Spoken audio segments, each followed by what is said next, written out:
रचित अपने पापा की पुरानी फाइलों में कुछ जरूरी कागजात ढूंढ रहा था।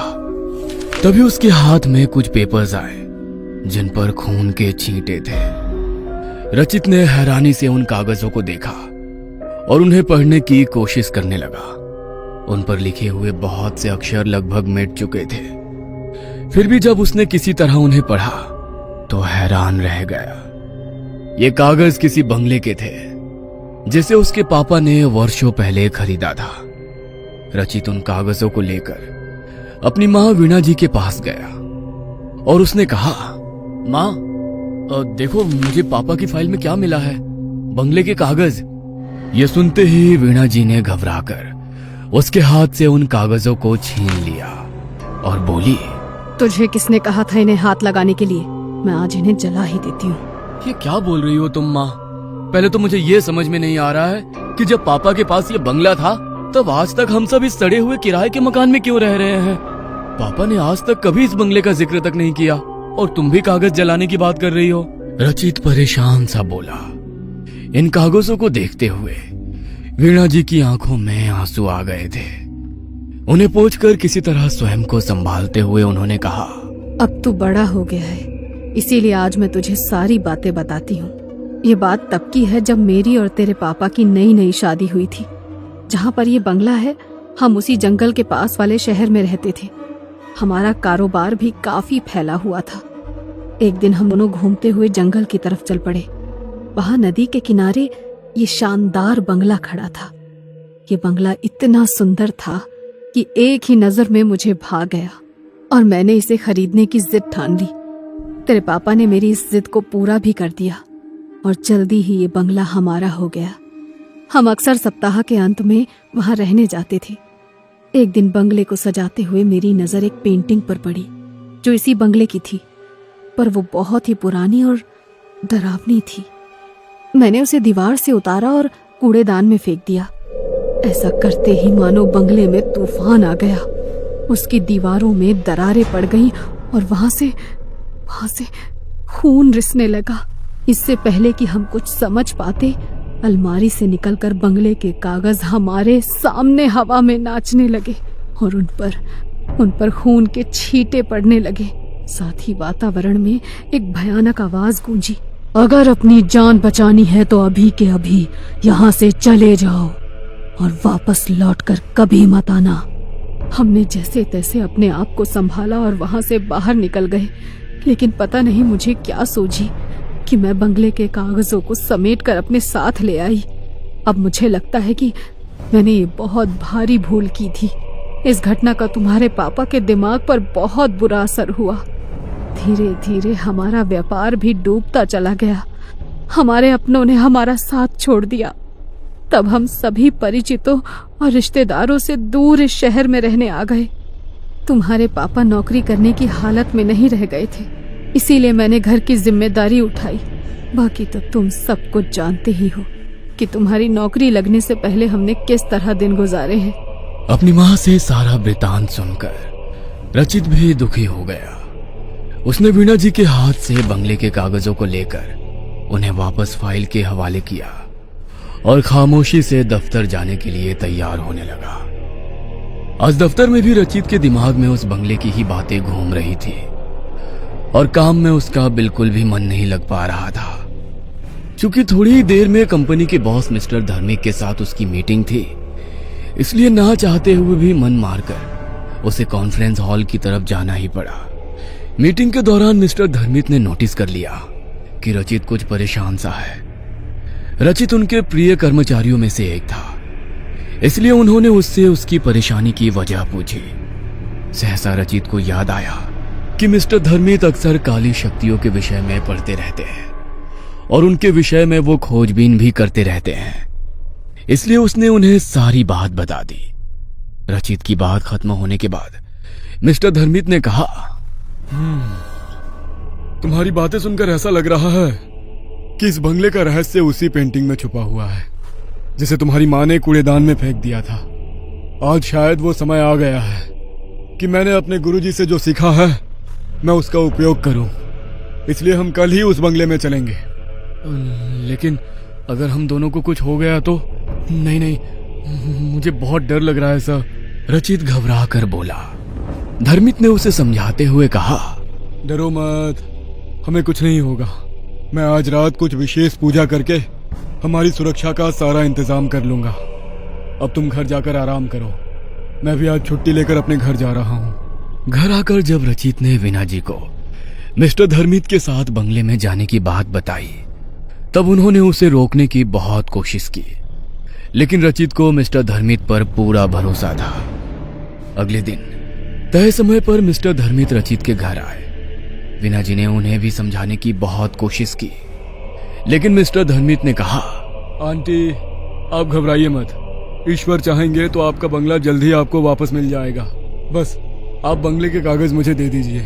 अब वीणा जी कोई प्रतिरोध नहीं कर पाई और उन्होंने कागज लाकर मिस्टर धर्मित को सौंप दिया। मिस्टर धर्मित ने उन कागजों को संभाल कर अपने बैग में रखने के बाद रचित के गले में अभिमंत्रित किया हुआ एक लॉकेट पहना दिया। वैसा ही लॉकेट उनके गले में भी था। चाहे कुछ भी हो जाए रचित, इस लॉकेट को तुम अपने गले से मत उतारना। ये अगले 48 घंटों तक हमें बुरी शक्तियों से बचाकर रखेगा और हमें नींद भी नहीं आने देगा। मिस्टर धर्मित के कहने पर रचित ने हामी भर दी। 7 घंटों के लंबे सफर के बाद मिस्टर धर्मित और रचित की गाड़ी उस बंगले के बाहर खड़ी थी। यह बंगला पूरी तरह से उजाड़ हो चुका था। उन दोनों ने जैसे ही बंगले के अंदर जाने के लिए उसका दरवाजा खोला, वहां तेज आंधी शुरू हो गई। फिर भी वो दोनों डरे नहीं और मजबूती से एक दूसरे का हाथ थामकर बंगले में प्रवेश कर गए। बंगले के अंदर घोप अंधेरा था, लेकिन मिस्टर धर्मित पूरी तैयारी के साथ वहां आए थे। उन्होंने तुरंत अपने बैग से बड़ी बड़ी मोमबत्तियां निकालकर जला दी। इन मोमबत्तियों से एक खास किस्म की खुशबू आ रही थी। अभी वो दोनों आगे कुछ सोचते कि तभी बंगले में से किसी के हंसने की आवाज आने लगी। इस हंसी के थमते ही वहां एक दूसरी आवाज गूंजी। तुम दोनों को क्या लगता है इन मोमबत्तियों की मदद से तुम हमें यहाँ से निकाल दोगे? यह असंभव है, असंभव। इसलिए उन्हें बुझा दो और यहाँ से चले जाओ। यह सुनकर रचित और मिस्टर धर्मित थोड़ा सा घबरा गए। रचित कुछ कहना चाहता था, लेकिन मिस्टर धर्मित ने उसे चुप रहकर पेंटिंग ढूंढने का इशारा किया। वो दोनों अपने हाथ में मोमबत्ती लेकर अपने काम में जुट गए। लॉकेट और मोमबत्तियों के कारण बंगले में मौजूद काली शक्तियां इनके पास नहीं आ पा रही थी, लेकिन वो उन्हें डराने की भरपूर कोशिश कर रही थी। अंदर अंदर थोड़ा डरने के बावजूद वो दोनों बिना रुके अपने काम में लगे हुए थे। समय बीतता जा रहा था, लेकिन उनकी तलाश खत्म ही नहीं हो रही थी। 24 घंटे गुजर चुके थे। उनके लॉकेट की शक्ति खत्म होने में भी बस 24 घंटे ही शेष थे। ऐसा लगता है कि हम सफल नहीं होंगे, रचित ने धीरे से मिस्टर धर्मित से कहा और गुस्से में उसने अपने पैरों को जोर से फर्श पर पटका। ऐसा करते ही उसका पैर फर्श को तोड़ता हुआ थोड़ा अंदर चला गया। यह देखकर मिस्टर धर्मित फर्श के गड्ढे में रचित के फंसे हुए पैर को बाहर निकालने के लिए थोड़ा झुके तो उनकी नजर फर्श के अंदर दबी हुई पेंटिंग पर पड़ी। रचित और मिस्टर धर्मित ने मिलकर किसी तरह वहां से वो पेंटिंग निकाल तो ली, पर इसके बाद वो दोनों बहुत ज्यादा थक गए थे, इसलिए वो थोड़ी देर वहीं पर बैठ गए। मिस्टर धर्मित ने अब ध्यान से इस पेंटिंग को देखना शुरू किया तो उन्होंने पाया कि इस पेंटिंग में एक खास तांत्रिक कोड में इस बंगले का राज लिखा हुआ था। उन्होंने अपनी आंखें बंद करके अपने गुरु को प्रणाम किया, जिनसे उन्होंने तंत्र विद्या सीखी थी। इसके बाद उन्होंने इस कोड को तोड़ना शुरू किया। धीरे धीरे बंगले के सारे राज उनके सामने स्पष्ट हो गए। किसी जमाने में इस बंगले की जगह कुछ तांत्रिकों का आश्रम था। वो अपनी काली सिद्धियों के जरिए सारे संसार को अपना गुलाम बनाकर उन पर अपनी हुकूमत चलाना चाहते थे। जब इस गांव के मुखिया को इस विषय में पता चला, तब उसने अपने गुरु से सलाह मशवरा करके उन तांत्रिकों को उनके आश्रम के साथ ही जला दिया। इसके बाद उनके गुरु ने वहां मौजूद राख से यह तस्वीर बनाकर इसमें उनकी कहानी छुपा दी और उसके फ्रेम को मंत्र से बांधकर उन तांत्रिकों की बुरी शक्तियों को उन्होंने इसमें कैद कर दिया। साथ ही उन्होंने मुखिया जी को आदेश देकर आश्रम की जगह ठीक इसी तस्वीर की तरह दिखने वाला बंगला यहाँ बनवा दिया। आश्चर्य से मुंह खोले सारी कहानी सुन रहे रचित से मिस्टर धर्मित ने आगे कहा, तुम्हारी माँ के द्वारा पेंटिंग उतारकर फेंकने से इसका फ्रेम टूट गया और इसमें कैद काली शक्तियां बाहर आ गई, तो अब क्या करें? रचित ने संशय से पूछा। मिस्टर धर्मित ने ध्यान से पेंटिंग के फ्रेम को देखते हुए कहा, हमें ये फ्रेम दोबारा बनाना होगा, लेकिन इसके लिए उसी पेड़ की लकड़ी चाहिए जिससे ये पहले बना था। ये पेड़ इसी जंगल में है, लेकिन कहाँ ये मुझे नहीं पता।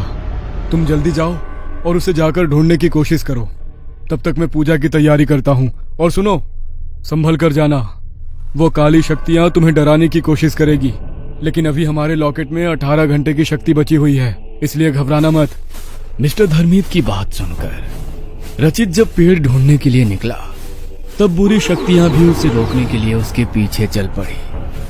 कभी वो रचित के आगे गहरे गड्ढे का भ्रम पैदा करती, तो कभी उस पर हड्डियों और खून की बारिश करती, और कभी डरावनी आवाज में उसे यहाँ से वापस जाने के लिए धमकाती। लेकिन रचित मिस्टर धर्मित की बातों को याद करते हुए चुपचाप आगे बढ़ता रहा। उसने लगभग पूरा जंगल छान लिया, लेकिन उसे वो पेड़ नहीं मिल पा रहा था। 6 घंटे गुजर चुके थे और अब रचित पर निराशा हावी होने लगी थी। उसने मन ही मन अपने ईश्वर को याद किया और उनसे मदद की गुहार लगाते हुए फिर से आगे बढ़ने लगा। अचानक ही उसकी नजर एक छोटे से मंदिर की तरफ गई, जो पेड़ों की झुरमुट में छिपा हुआ था। मदद की आशा से रचित उस तरफ बढ़ गया। जैसे ही उसने मंदिर में कदम रखा, एक आवाज आई, आओ, मैं कब से तुम्हारी ही राह देख रहा था। रचित हैरानी से आवाज की दिशा में बढ़ा तो उसने देखा वहां एक बेहद वृद्ध साधु समाधि में लीन थे। रचित ने जब उन्हें प्रणाम किया, तब साधु बाबा ने अपनी आंखें खोली और उसे आशीर्वाद देते हुए बोले, हम कब से इसी दिन की प्रतीक्षा कर रहे थे जब तुम यहाँ आओगे। आओ, मेरे साथ चलो। रचित मंत्र मुग्ध सा उनके साथ चल दिया। उन्होंने रचित को एक पेड़ की तरफ इशारा किया और अपने थैले में से निकालकर एक कुल्हाड़ी भी उन्होंने उसे दे दी। रचित ने जैसे ही पेड़ से लकड़ी काटी, वो पेड़ वहां से ऐसे गायब हो गया जैसे कभी उसका अस्तित्व ही नहीं था। साधु बाबा ने अब रचित को एक मंत्र देते हुए कहा, इस मंत्र का जाप करो, ये तुम्हें तुरंत ही बंगले में पहुंचा देगा। जाओ, जल्दी जाओ, समय बहुत कम है। रचित ने एक बार फिर उन्हें प्रणाम किया और आंखें बंद करके वो तेजी से उनके दिए हुए मंत्र का जाप करने लगा, जिसकी सहायता से वो पलक झपकते ही बंगले में पहुंच गया। मिस्टर धर्मित ने अब रचित के हाथ से लकड़ी लेकर फ्रेम बनाना शुरू किया। जैसे जैसे फ्रेम बनता जा रहा था, बंगले में मौजूद बुरी शक्तियों के चीखने चिल्लाने की आवाजें भी बढ़ती जा रही थी। वो बंगले में मौजूद सामानों को रचित और मिस्टर धर्मित के ऊपर फेंककर अभी भी किसी तरह उन्हें रोकने की कोशिश कर रही थी, लेकिन मिस्टर धर्मित बिना रुके अपने काम में लगे हुए थे। लॉकेट की शक्ति खत्म होने में अब बस आधा घंटा शेष रह गया था।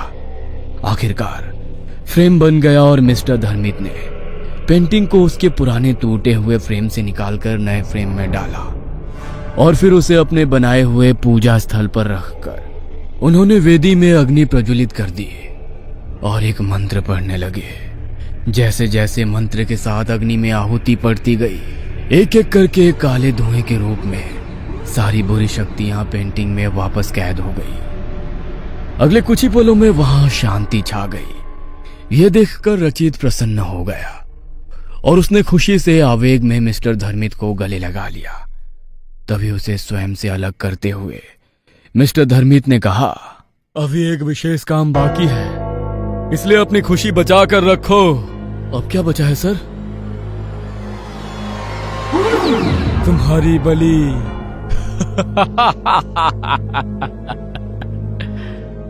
ये कहकर धर्मित अट्टहास करने लगा और देखते ही देखते उसने रचित को रस्सियों में बांध दिया। इसके बाद उसने अपने बैग से बंगले के कागज को निकालकर हवन वेदी के पास रख दिया। रचित ये सब देख सुनकर बुरी तरह घबरा गया था। उसने देखा कि धर्मित की आंखों में खून उतर आया था और उसका चेहरा बहुत ही भयानक लगने लगा था। रचित को कुछ भी समझ में नहीं आ रहा था कि अब वो करे तो क्या करे। तभी धर्मित ने कहा, चलो, तुम्हारी बलि देने से पहले मैं तुम्हारी जिज्ञासा दूर कर देता हूं। मैं इन तांत्रिकों का मुखिया था जो इस जगह पर बने हुए आश्रम में जलकर मर गए। यह सब मुझसे नफरत करते थे और मेरी सिद्धियां छीनना चाहते थे। इसलिए मैंने अपनी सिद्धियों को यहीं जमीन में छुपा दिया था। जिस दिन यहां आग लगाई गई उस दिन मैं यहां से बाहर गया हुआ था, इसलिए संयोग से मैं बच गया। जब इस जगह से जुड़ा विवादित मामला ठंडा पड़ गया तब मैं यहां छुपाई गई अपनी सिद्धियों को वापस लेने आया। लेकिन तब मुझे पता चला कि इस जगह को पवित्र मंत्रों की शक्ति से बांध दिया गया था। अब मैं चाह कर भी कुछ नहीं कर सकता था, इसलिए चुपचाप मैं सही समय की प्रतीक्षा करता रहा। फिर एक दिन तुम्हारे माँ पापा यहाँ आए और तुम्हारी माँ ने पेंटिंग के फ्रेम को तोड़कर मंत्रों की शक्ति को खत्म कर दिया। लेकिन तब भी मैं इस जगह पर मौजूद अपनी शक्तियों को वापस नहीं पा सका, क्योंकि वो खून के छींटों के रूप में बंगले के कागज के साथ जा चुके थे। अब मैंने अपने गुरु की शरण ली। तब उन्होंने अपनी शक्ति से मुझे तुम्हारे विषय में बताया।